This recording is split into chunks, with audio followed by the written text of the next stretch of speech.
Hi everyone. Um, I'm doing a little live tonight um, to speak about what's going on in France and um, and also what I'm experimenting myself right now. I'm not feeling really well. I'm feeling a bit down. Um, yeah, I think the yellow vest is. Oh, hi Gary. I think the yellow vest movement is starting to turn a little bit in round. We're starting to get some issues here with hi Loretta, hi Brenda, hi Leslie. The ALS movement in France is starting to get a bit in a no-go zone. Like we're having a few issues with some leaders or so-called leaders who are like monopolizing the attention basically, and they are like omnipresent in media, and they're not the most intelligent people. They're not the most educated people, and it's very frustrating for people like me. Like I'm not claiming to be the most intelligent and the most educated person on earth, but I spent quite a few years educating myself and understanding things to be able to have the appropriate analysis of the situation and trying to raise the educational aspect of this movement to a higher perspective. And the fact that those people are monopolizing the attention and are like basically turning around is quite upsetting, because they're not bringing any news in that space. They're not bringing any positive income to the conversation. So we have a man called Maxime Nicole, which is now in I think he's in Italy now, and like. It's a bit complicated, so I'm just there to share a little bit what's happening so people can understand.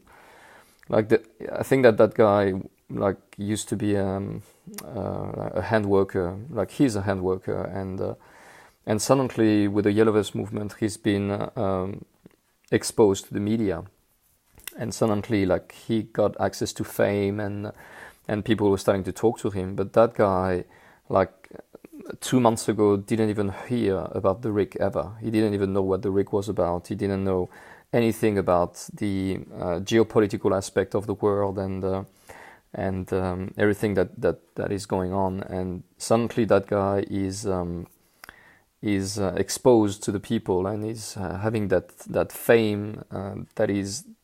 I mean, I can understand that for someone that was basically unknown until recently, when some people are giving you attention and time, it's quite exciting. Like it must be very exciting to have like all this attention and people who are drinking your words and are giving you value. But he doesn't realize that while he's doing this, he's not helping the movement. He's not supporting the movement to structure. He doesn't support the movement to educate themselves, and that's the point that I want to bring. So, like in my previous life, I had a business, and then I lost everything, and like it took me something like 6 months to recover from that.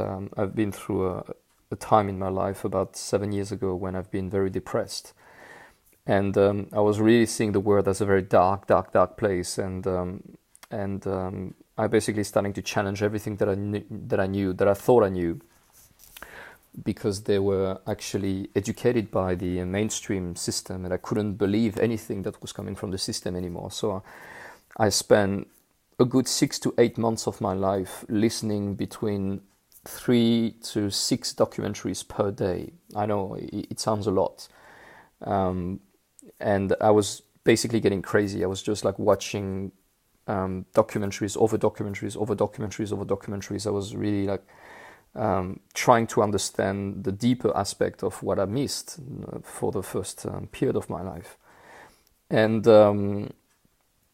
it was very challenging, because I was going through a depression, and I was just starting to discover like all those horrible things about the Illuminati and the people who are controlling the world, and the banking industry, and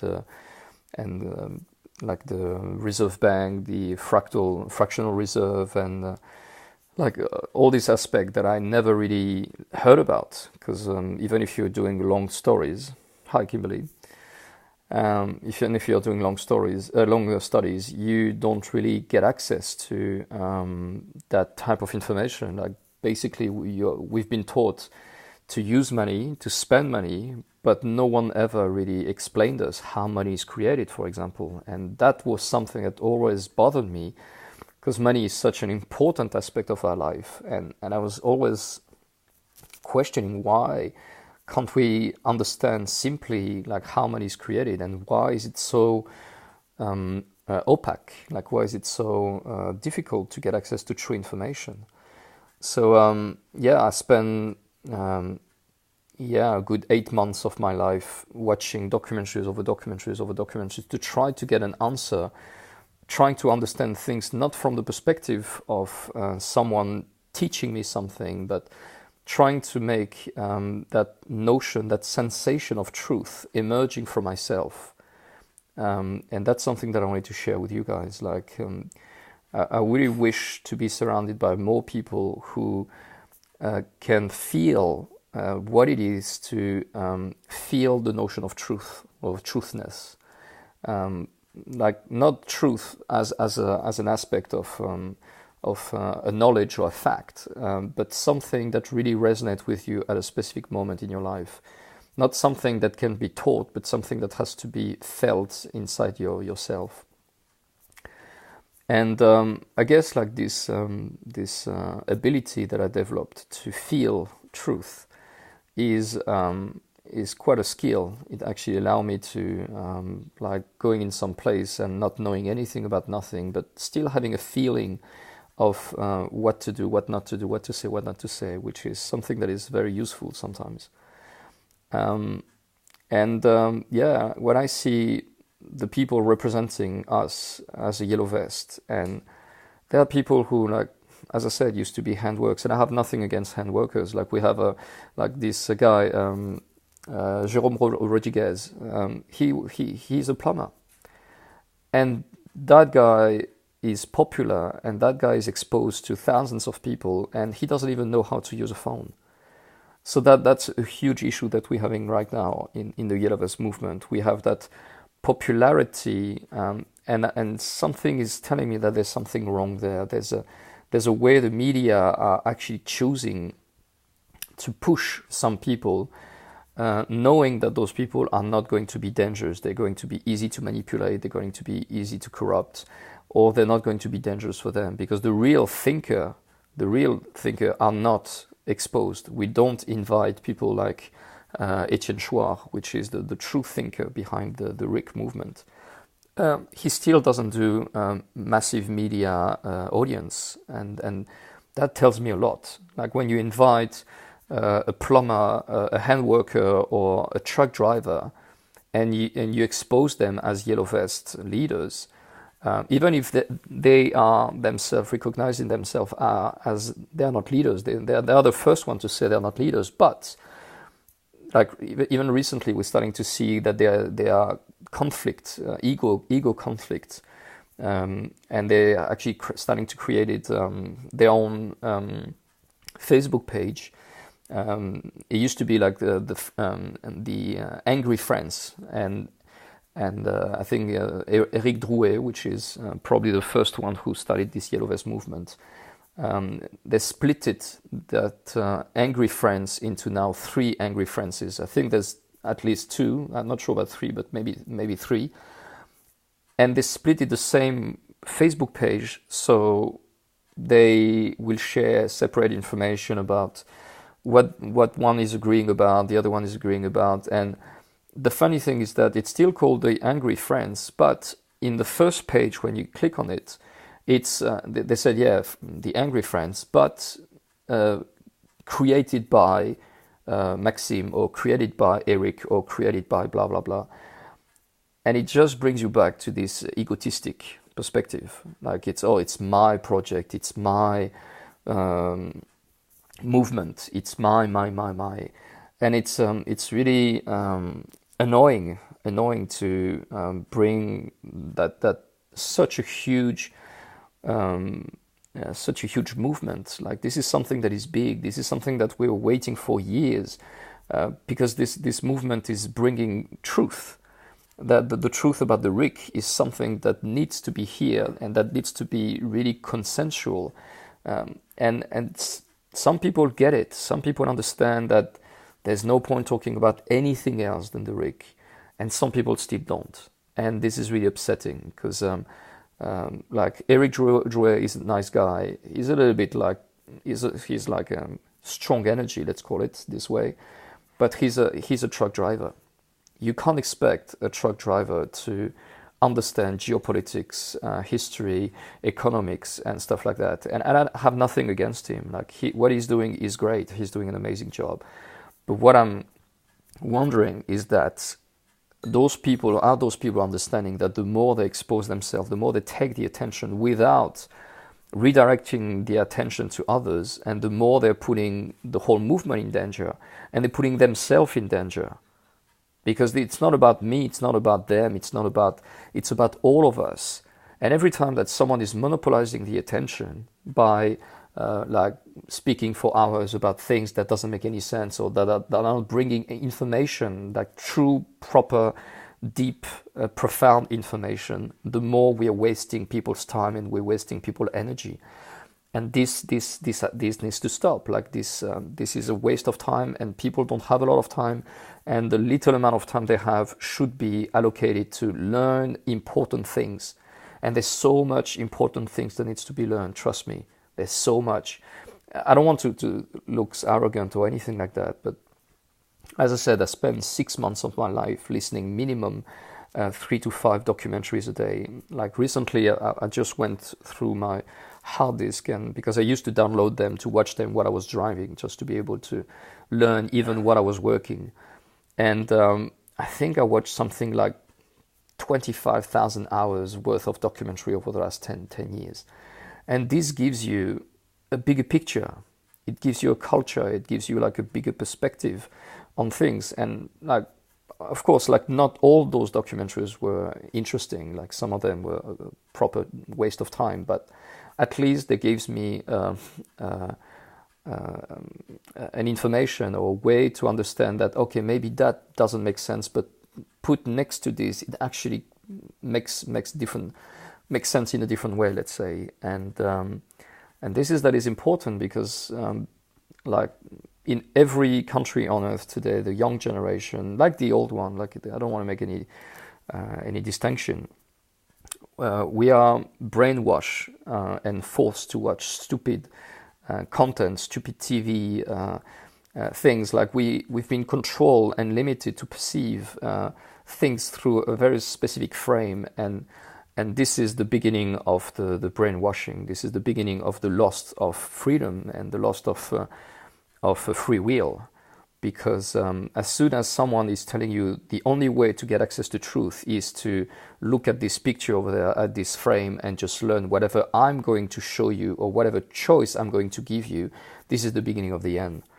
And there's some very passionate study that has shown that, like, I think between 3 and 5 years old, basically every children, except those ones who has been abused emotionally and physically, every children between 3 and 5 years old are pure genius. They are pure genius between 3 and 6 years old. And what happened between 6 and 10 is that they're starting to get indoctrinated to think in a specific way. Like, if you teach a kid that a pen can only be used to write, then therefore you will program his brain to only see one function to that pen. Where, like, if you were asking to a children to do something creative with that pen, like, most of the children between 2 and 5 years old will find at least 200 purpose to that pen. That's the numbers. Like, it was, and that's how you define a genius. Like, someone that is capable of finding more than 200 usage to the same object or the same problem, basically. and the test was outstanding. It seems that 98% of the children between 3 and 5 years old was capable, no matter their background, no matter, as long as they haven't been traumatized and abused, they were capable of like thinking out of the box, being creative, finding solutions in a way that is really disturbing for adults. But as soon as you put them into a space where they're conditioned by the herd, and where they're conditioned by language and by consensus, they lose this capacity. So of course we need to understand that without consensus there cannot be any society, there cannot be any culture. But we need to also keep in the mind that this culture is a responsibility. We have the responsibility to keep the door open for thinking differently and bringing new aspect and new perception into the problem that we think we're going to solve. And something that is really upsetting me right now is that I don't see that happening in the Yellow Vest movement in France. I see a lot of people running around like headless chicken, like saying, "Oh yeah, this is disgusting, what's happening, la la la la." But when you dig deep into the core and you chat with the people, even if they heard about the RIC, and that's a good news, at least they heard about the RIC, they still don't understand the RIC. So therefore, the only revendication that they're talking about now is that, "Oh, I'd like to have a little bit more money." And that's something that is scaring me, because in this situation, the government basically would just have to come and say, "Okay, fine guys, you got me.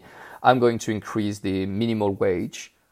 And I'm afraid that the Yellow Vests would just go home and say, "Oh yeah, fine, we got it. We got something." And not understanding that this is absolutely not going to change anything at all. It's not going to make any difference at all. The people in power will still stay in power. The problem of the European Union will still be a problem of the European Union. The central banking system will still be there. The people would still be exploited through dodgy food, dodgy education, dodgy knowledge, and they don't get it. And what really is starting to upset me is that the people are so easily distracted, so easily corruptible. They're so easily fall for the easy way to manage their life that it's I don't know how we're going to make it. I don't know how we're going to fix the world. I truly believe that if the platform that I mentioned to you before is happening, and we can really give a chance to the people to get access to true information, if we can like even find a way, I don't know, through the structure of the business to say, "Look guys, we even pay you to watch those documentaries. We're happy to pay you to educate yourself with something that is different that what you could find at school." But the thing is that I'm not even sure this would happen. Sometimes, like when I speak to people about like, "Okay, can you watch this documentary for me and just tell me what you think?" Sometimes the people are so afraid of knowledge that they prefer staying ignorant better than even thinking that this information could relieve them in a way. And this is the beginning of the end. This is definitely the beginning of the end. When people are afraid to even go out of their comfortable zone and learn something different than what they know, this is the beginning of the end. Because if you think that you know enough, then that's it. You know what? That's it. Because you will judge your needs based on what you know. So every time that someone will challenge you and you'll be like, no, that's fine. I already know enough. Then there will be no way to evolve. There will be no way to increase your intelligence, your knowledge, your culture, your question, because you already think that you know enough. And everything in your life will comfort you in this idea. Why? Because you're always going to judge that based on what you know. So nothing that you will see, nothing that you will observe will actually challenge your perspective, because your perspective defines the way you see the world and the way you judge the world. And this is really depressing. This is a very depressing idea, because like this should be the core of our civilization. The core of our civilization should be curiosity, should be humility, should be the principle that we don't know enough. There's always room to be surprised. There's always room to discover something that you never thought about before, and that suddenly is challenging everything you thought you knew about, and that is opening your perspective in a way that makes life exciting. I don't understand like why people are so easily addicted to fear, because fear is a self-feeding concept. You're like, the more you're afraid of things, the more you don't want to look at them, but the more you're afraid of them, and the more you're afraid of them, the more you just go into this vicious circle where the more you're afraid of something, the less you're going to look at it, and the less you're going to look at it, the less you're going to be able to know about it, and the more you're going to be afraid of it. It's just that simple concept that fear is completely useless and completely counterproductive. And every time that I'm trying to open someone's mind about new perception, new perspective, new understanding, and that person just like throw that fear in my face saying like, man, I know enough. And it's not that arrogance about I know enough. It's just that the people are afraid to have to challenge what they know. And this is a disease. This is properly the disease of our century. The fact that people are afraid to challenge what they think they know. And I don't want to go into that conspiracy theory because, again, who knows? Who knows? Who truly know what is real, what is not real? I only know something is that until you're going to fight against yourself, against your own fear, to discover what you don't know, you will never have even a chance to know. And that simple point is worth enough to fight against ourselves and our limitations. So yeah, like this is a little bit of what I feel right now. And like last Saturday, I made that speech. I hope some of you watch it. And that speech should have been seen by a lot of people in France, and unfortunately, only 20,000 people watched that speech because they were too busy watching other people talking, and it's very frustrating because the people who are speaking are basically just monopolizing the space because they're addicted to that fame, and they're not letting true information go out. If I was in their place, what I would do is basically spending my time sharing documentaries, the proper documentaries who really challenge my perspective and really open my mind to truth, because the only way to get access to freedom is to fight for it. Like, freedom is not something that is given, it's something that needs to be fight for. And we've been educated to have like rights and needs in our society. But if those rights are given to you, it actually means that anyone can come and take them from you. The only right that you will have are the one that you will fight for, is the one that you are going to be ready to die for. Those are the only right and the true freedom that you can get access to. And they don't seem to understand. They seem to believe that if someone is giving you a frame in which you can express free will, like they believe that this is freedom. The freedom is not to express your choice inside a frame. The freedom is to create your own frame. It's when you're capable of getting beyond the limitation, beyond the boundaries of what has been allowed to you, and create your own rule, your game, your rule, your game. Like, you create your own frame, and in that frame you express your free will.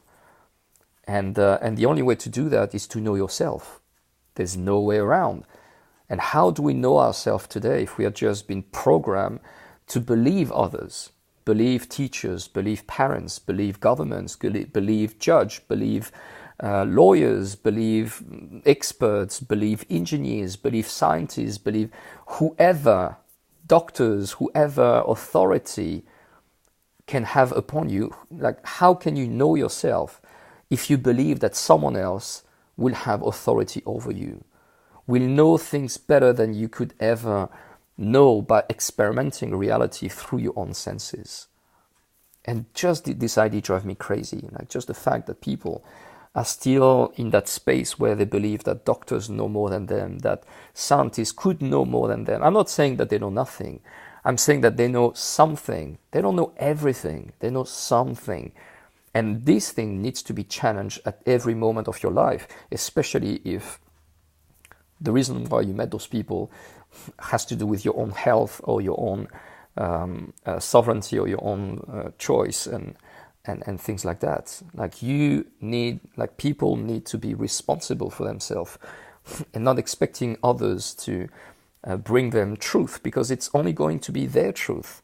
Even what I'm saying to you right now is my truth. It's not your truth. Like, I don't want anyone to trust me. I don't want to be loved. I don't want to be hated.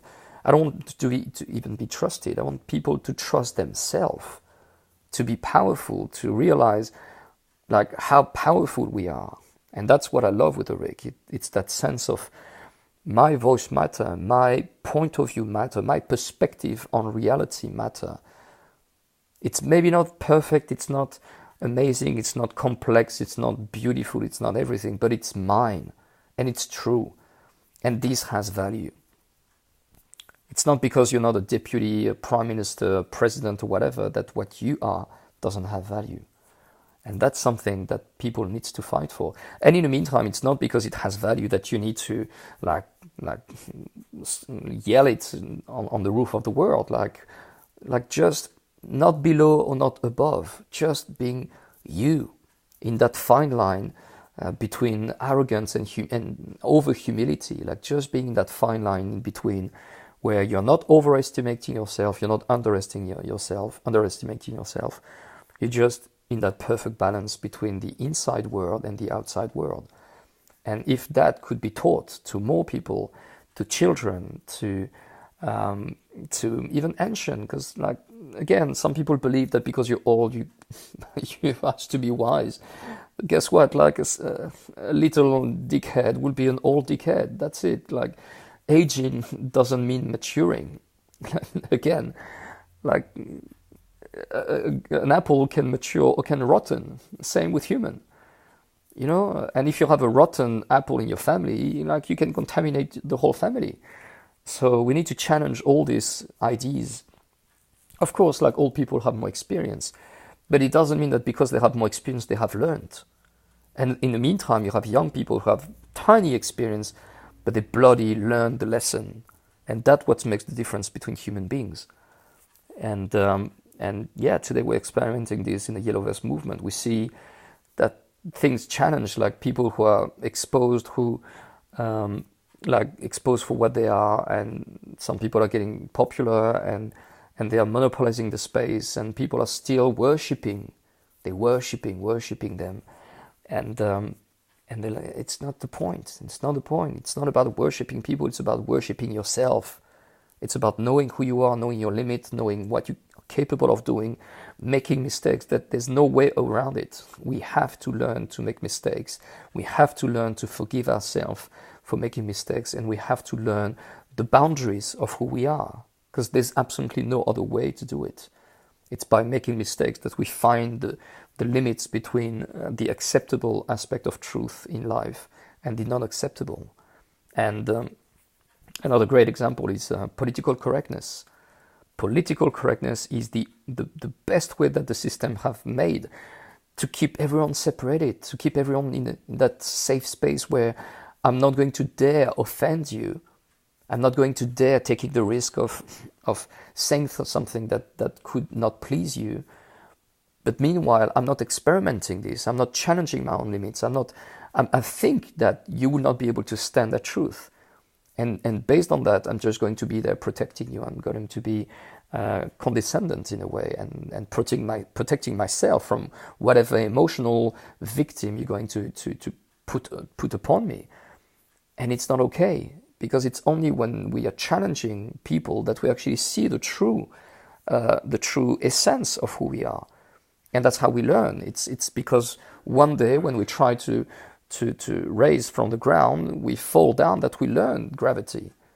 It's when we spoke badly to someone and we receive like a punch, that suddenly we learn that, oh yeah, maybe next time I will pay attention to his emotion. But It's by challenging the things that we learn the limit, not by being imposed by political correctness or by social bullying, because that's what it is. Political correctness is a social bullying, and challenging this needs to be essential if we want to go beyond our limits. It starts with that.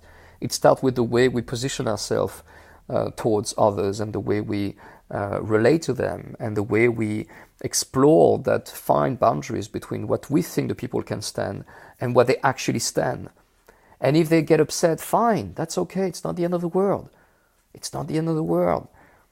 I was talking to that guy yesterday about how you can educate people by giving them slowly, spoon by spoon, tiny little bit by tiny little bit.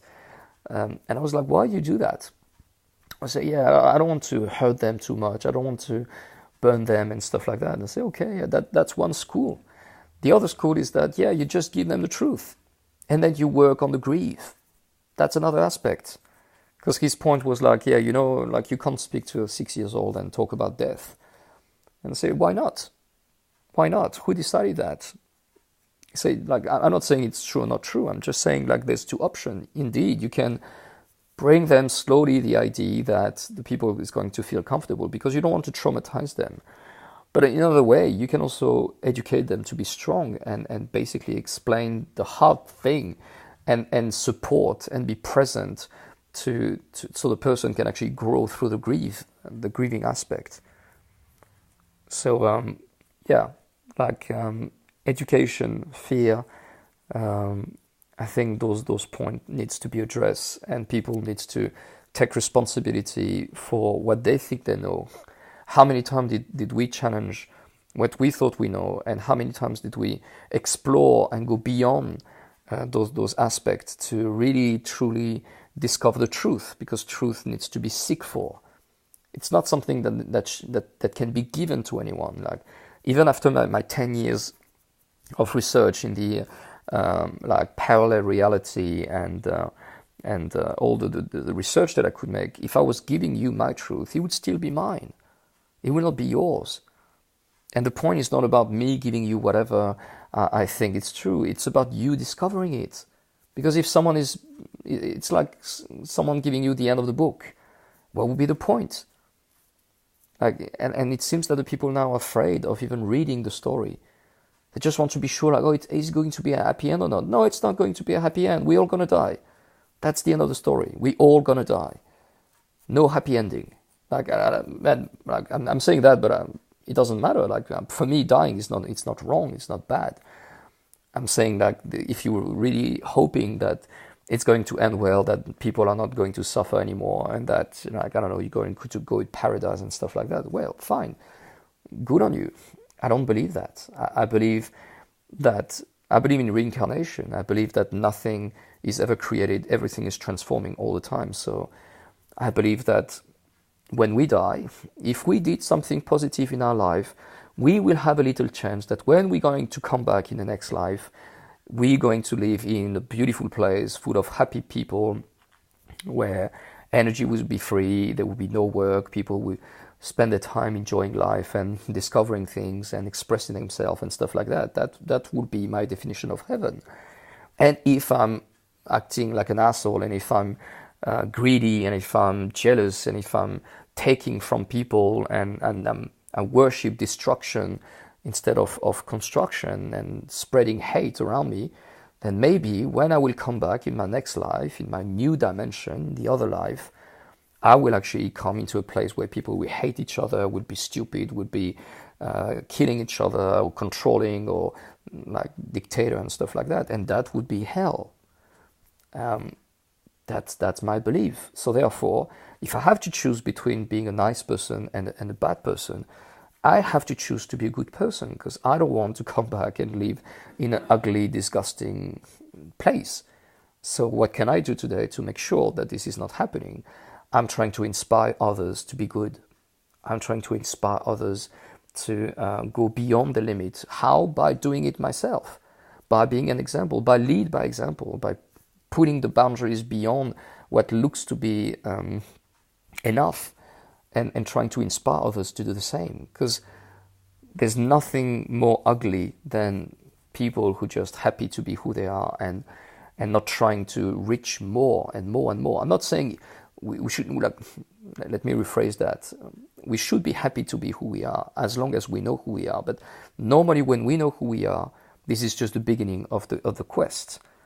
Because the quest is only to know who we are through the challenge, through the exploration of life, through the exploration of who we are. And this is like that. This is just the beginning. So when you meet yourself, it's the beginning of the story. It's the beginning of the adventure. It doesn't mean that it's enough. No, it's not. When you meet yourself, when you truly feel and you reconnect and you go beyond the emotional body, the intellectual body, the spiritual body, the physical body, and you truly reconnect yourself and know who you are, this is the beginning of the adventure. Now, how are you, the true you, is going to impact the world? That's the quest. The quest is not about, oh, I found myself, great, now I'm just going to contemplate the sun every day and the stars and just like living the bliss of being alive. No. It's about what you do. It's about which legacy are you going to let to humanity. It's about how many people did you inspire to get better and to bring that goodness that everyone deserves. Because there's so much hate in the world. There's so much hate, there's so much ugliness, there's so much horrible things. And the only way those horrible things are happening is because the good people are not playing their part of the game. Well, I think I said enough. I don't know, I just would like to read a little bit and let everyone sick a little bit with everything that I just said. And if you have any comment or question, please tell me. Or if you have enough for tonight, you can just also tell me, shut up, shut the fuck up. That's fine. A good friend of mine had taught me that beautiful sentence that says, fuck your feeling. I liked it. Fuck your feeling. Because truth and freedom is more important than being offended, emotionally offended. Because emotion is not real, it's not true. Truth is true, freedom is true, but emotions are not true. I'm not saying they don't have to be respected, but I'm only responsible for what I'm saying. I'm not responsible for the way people hear it. That's something that everyone needs to understand as well. Because my freedom is to express who I am. And if I need to position myself based on how I think you should hear things or the way I think you could be able to listen to me, then I cannot be myself. So, thank you for your sensible contribution. I sign on to RIC knowing what it is and what they stand for, but to make change, we first have to get a government that is legal, because the one we have now is what is called the facto government, which means illegal, so we have to change that first. Yes, Donnie, that's a point. We can focus on the government. Okay, let's speak about that. So Donnie's point is that we have a fake government, the government hasn't been elected, yes, or they betrayed our beliefs and they put in place a system that is false and everything, okay, fine. When a system is corrupted and is putting in place humans to make that system alive, because let's bring back the point. A system only exists because humans are into it, make it alive. Okay, so a system is an architecture. It's a way people are behaving, it's like a chess game, for example. A chess game is a system. A chess party is when a human is animating that system. Okay, so a chess game by itself doesn't have any wish, doesn't have any goal, doesn't have anything. It's just a system. So to give that life to that system, you need humans to give that life, to make that system alive. So when a system is in place, and they put humans to make it alive, you have a president, you have a prime minister, the mistake is to attack the human. Why? Because the human are only there to give life to a system. So let's take the example of France. We hate our prime minister, we hate our president, we hate the minister of interior, but those people are just human inside of a system. So it's very easy to hate them, not seeing that they are doing what the system allows them to do. So you can hate them, you can ask them to leave if you want to, but what is it going to change to the system itself? Nothing. The system will remain. So if you get rid of a naughty person, then you have 90% of chance that another naughty person is going to come. Why? Because you haven't changed the system. So that's the first point. The second point is like, okay, let's find a way to attack the system itself. And there's only two ways to do it. You can just shut it down, or you can try to infiltrate it with an antidote. Because a system cannot be good or bad. It can be positively, or it can be extremely organized, or it can be organized in a balanced way. So, and that's why we opted for a separation of power. We have the executive, the legislative, and the justice, which are separated. Why? Because if you have like concentration of power, you can have totalitarian behavior. But if you separate the power, then you have a little chance that the system will balance itself, because those power will try to keep their independency. And by doing that, they will guarantee the integrity of a system. So, like in France, we are going through entire dictator. Why? Because we allow the executive to take control of the legislative. How? Through the political parties. The political parties are the way the executive power took over the legislative. Why? Because the political party will put a limit to the loyalty of the representative to the people that they represent.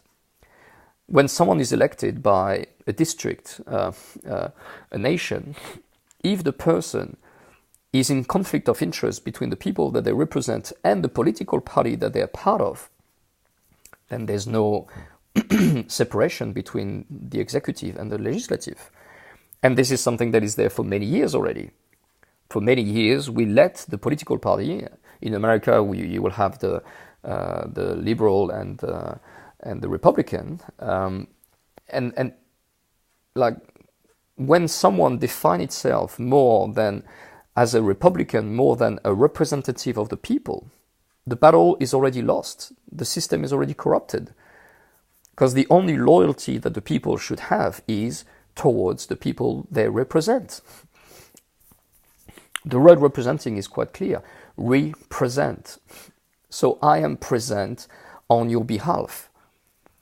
And when you're present on your behalf, then therefore you have a responsibility. I'm here to speak on your behalf. I am present on your behalf. So therefore my true and only and unique loyalty go towards the people that I represent. This is very simple. As soon as someone needs to decide based on what the political party decided more than what the people they represent ask him to say or to do, it's the beginning of the end. And that's what the RIC is bringing back. The RIC is bringing that limitation about, look, if you are here to represent myself, if you're here to represent myself, and if you're not doing it, then I should have the right to ask you to get the hell out of the way, because you are not, you don't deserve my trust. And this is called the revocatory RIC. The revocatory RIC say, look, you've been elected based on that program, but if you're not respecting this program, then I don't trust you, so therefore you need to leave. This is very simple. So that's the point. So you can fight the people, you can fight the system, you can infiltrate the system, and the third option that people don't think about, because this requires a lot of work and a lot of imagination, is to create another system. And people are very afraid of that, because it looks completely unimaginable. It looks huge. It looks unthinkable. And that's actually what a guy told me yesterday when I explained him what this new Facebook platform is about. The Facebook platform that I'm working on with team of Australian, Canadian, English people. We are all coming together to trying to create a new system. We're not fighting the people. We are not fighting the system. I'm trying to infiltrate the system just to weaken it a little bit. But the best that I can do is to create something new. That's how I can really make a change in the world. I can make a change in the world by creating something new. So I'm saying that based on your point, Donny, when you said that, yes, the system is powerful. Yes, we can fight the people. We can fight the system. I would suggest to infiltrate the system with the antidote. You know, like in Star Wars, you know, you have that scene where Luke Skywalker is in that plane, and he has one mission, which is to put that bomb in that tiny little hole. Why? Because there are like thousands of people fighting the system from outside. But if you can just send that tiny little bomb into that tiny little hole, the whole system explodes. And that's what the RIC is about. The RIC is about putting that tiny little antidote into the right space and let the machine do its magic. By the way, guys, can you share these things if you're still with me? Like, if you find this interesting, can you please share it with your network? This is the only thing that you guys can do for me to support me. It's just to share. So if what I'm saying makes sense to you, if it resonates with you, like, I want you to really feel the responsibility that you have to share it with the people around you. Because if you don't have the strength to do it yourself, at least let me do it for you. Like, let my voice spread across your network so people can hear this and what I'm saying can challenge the belief system as well. Because that's maybe the only thing that you can do, and that is already huge. Because sharing information, sharing knowledge, educating people is what everyone should spend their time. Like, educating ourselves and educating others is giving love to the world.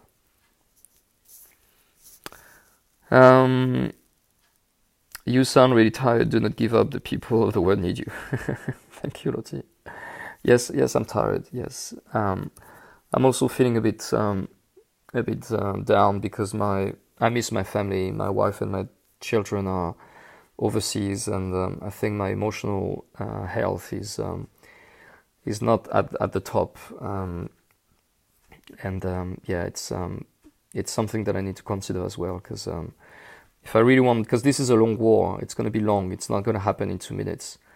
I'm in France, and my wife and my kids are in Australia, and it's not easy. It's not easy. Like, they're safer over there, but it's a very painful choice.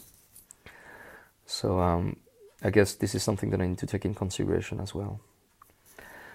One interesting thing about knowledge is that the more you think and learn, the more you realize how little you know about the world. So the more you know, the more informed you become, how little you know. Yes, that's the point. It's a Risto. Thank you, Risto.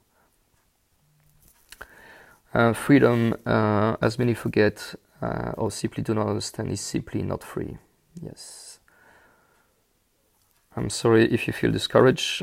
There are people who cannot get past the past and look forwards a better tomorrow. Keep strong, brother. You're never alone. Yeah, that's an interesting comment. Loneliness. Loneliness has to do with like being surrounded by people. I received some beautiful message from a lot of you guys, and I'm really grateful for that. But you need to understand that what you see right now isn't me. Like, a lot of people think that what I'm saying is very wise and that I'm amazing, and they thank me every day. And thank you so much for what you're doing, guys. But like, if you really want to truly know who I am, speak to my wife. Like, she will tell you everything about how I'm an asshole, and I'm not like focusing on my family, and I'm not like doing the things that I should do as a father, and I'm not present, and blah blah blah. Like, again, we need to understand that the image is just an image.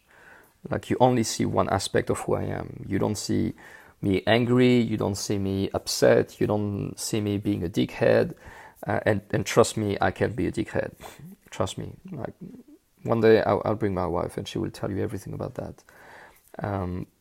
But yeah, like the notion of loneliness is the same way I can be in any help to you guys to bring some wisdom or some support. The same way it's not replacing physical interaction. This is virtual. This is all virtual. I can give you some ideas. I can give you some guidance. I can give you some experience. But unless we are facing each other, unless we hug, unless we meet, unless we talk, unless we live experience, and unless we laugh and share experience, this is all virtual. And virtuality is okay up to a certain point. Virtuality is acceptable as long as it doesn't remove our humanity. And this is something that is important that the Yellow Vests are rediscovering. Like the true number one goodness that happened in the Yellow Vest is the fact that people stop watching TV. People start to go out, start to connect. And now I'm just going to give you that idea. We started to think about, instead of manifesting and protesting and getting upset about the system, we were just starting to think about how we can do it differently. Like, for example, organizing a big meal with people. This is still political. Organizing a huge meal with Yellow Vest is still a political action. Occupying the space is a political action. Wearing the Yellow Vest. And we want to bring, like, we want to make a banquet. I don't know if it says like this in English, a banquet, like a big feast, a big meal, but a citizen meal where people will just come and meet and share food. And there's going to be a public speaking place where people can express themselves. And there's going to be a kids place when the kids can play together, because that's what is missing in our society. Like, that system has won the day when they make us believe that working and having a TV is enough in our life. That's how the system wins. When they make us believe that this is enough, that having a job, having some food on the table and having the TV on is enough. Like, and I love my family. I love being around my family, but we need more than that. We need more than just this small circle. There's the individual circle, and I spoke about that a little bit before, know yourself. There's the family circle, which is the family, which is the suburb, which is the city. And then there's the world. And we need to have a balance between that, between the individual and the world. And we can't just stay in our family. This is not big enough. The world is made of 7 billion people. You can't limit the 7 billion people to just even 10 or 20 people in your family. This is not enough. A life is there to experiment, to explore, to confront your uniqueness to the 7 other billion uniqueness. And we can't just stay in that thing. And the huge victory of that system is to make you believe that having food on your table, having a job, having TV, and sometimes going on holiday so you can exploit cheap, poor people when you can like spend your money and throw your money on their face, occupying their space and abusing of their weakness is good enough. That's everything that we can hope about. Yeah, sorry guys, I disagree. This is not enough. Life is not about that. Life is about much, much bigger than that. Your speech was very powerful. Loved it. Thank you, Jill. 100% won't just give us our freedom. People have to fight for it. Yes. Maybe we don't must fight the old, but build the new. Yes, Lawrence, agree. We need to build a new world all together. Romain, pourquoi je vous vois jamais sur les sites gilets jaunes en français? Vous avez des points de vue intéressants, c'est dommage. Thank you, Laetitia. So, Roman, why do I never see your point on the yellow vest in French? You have interesting point. It's a shame.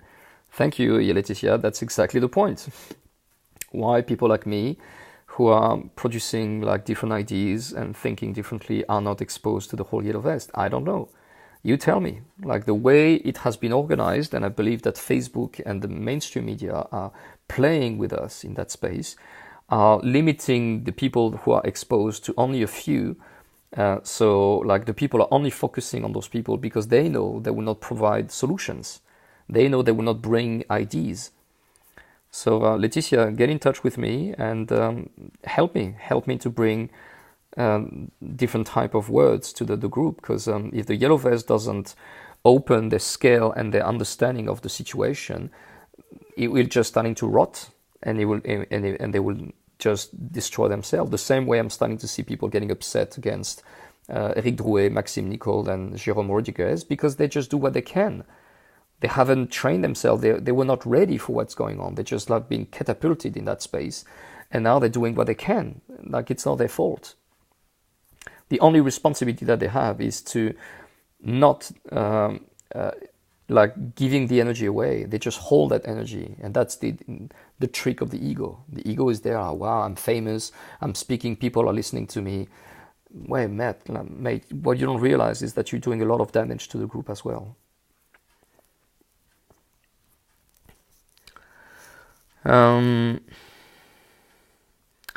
So Gary, Lawrence, you fight the old by fighting for the new. Yes, by creating the new.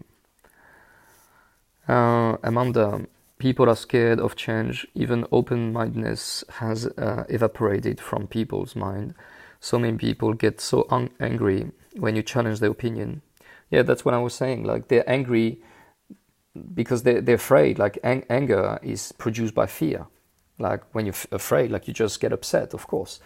They are angry that you are challenging what they thought they believe, where they should be excited. When people are coming and wants to challenge me wrong, like, I'm excited about that. Yeah, please prove me wrong. Help me to discover something that I haven't think about before, that I haven't questioned. That, please, I love that. Like, as long as it's an honest and it's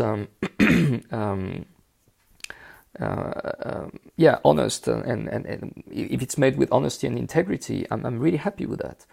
But I'm excited when people want to challenge my perspective. People are not able to debate to any topic anymore. They have been talked at so much and not listened to, and they had not had a chance to come with their own opinion. Yeah, they just think from opinions. So through my research, I came to the understanding that there are people operating from the opinion level. Then you have the people operating from the ideology level. Then you have the people thinking from the law perspective level. And then you have the people thinking from the principle perspective. And I learned the principle. So I'm trying to always operate from a space of principle, because from the principle are induced the laws. The laws create the ideology, and the ideology produce the opinion. And if you never got access to those principles, you will always be stuck somewhere between opinion, ideology, and laws.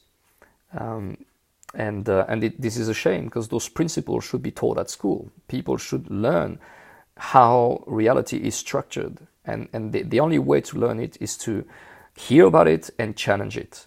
And if you try to challenge it in any way, shape, or form, and you can't find any place in your existence where those principles doesn't have an impact or are not real, then therefore those principles are true. This is not true with opinions.